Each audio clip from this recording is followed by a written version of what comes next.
Më shumë zjarre të rëna në verë të pasuara nga përmbytje të shumta në dimër.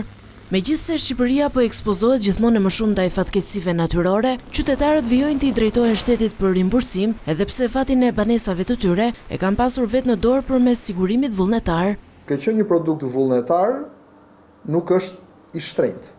Flasim për një produkt i cili realisht qëndron në kuota shumë të mira në çmimin që ka dhe duhet që të përqafohet nga të gjithë njerëzit për të menaxhuar rrezikun e vet. Shpenzojnë për të blerë internet, shpenzojnë për të blerë produkte të ndryshme luksi dhe nuk shpenzojnë, do të qoja investojnë, do të qoja shpenzim, të menaxhojnë këtë lloj rreziku të përmbytjes apo të tërmetit apo të zjarrit, pse duke menduar që nuk ka për të më ndodhur ose po më ndodhi do t'i kërkoj shtetit. Edhe pse sigurimi i pronës është vullnetar si në shumicën e vendeve të Bashkimit Evropian, në Shqipëri sipas të dhënave, vetëm 5 deri në 7% e pronave kanë qenë të siguruara deri vitin e kaluar, një nivel shumë i ulët krahasuar me vendet e zhvilluara.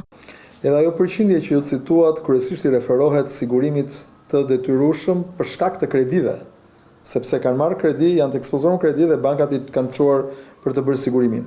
Problemi është dhe historik, edhe për mungesë të kulturës historikisht të sigurimit të pronës nga vetë individi për të menaxhuar rrezikun, por edhe për faktin që e kemi mësuar popullatën që në rast se ndodh një dëm, do të përgjigjet shteti të dëmshpërblej.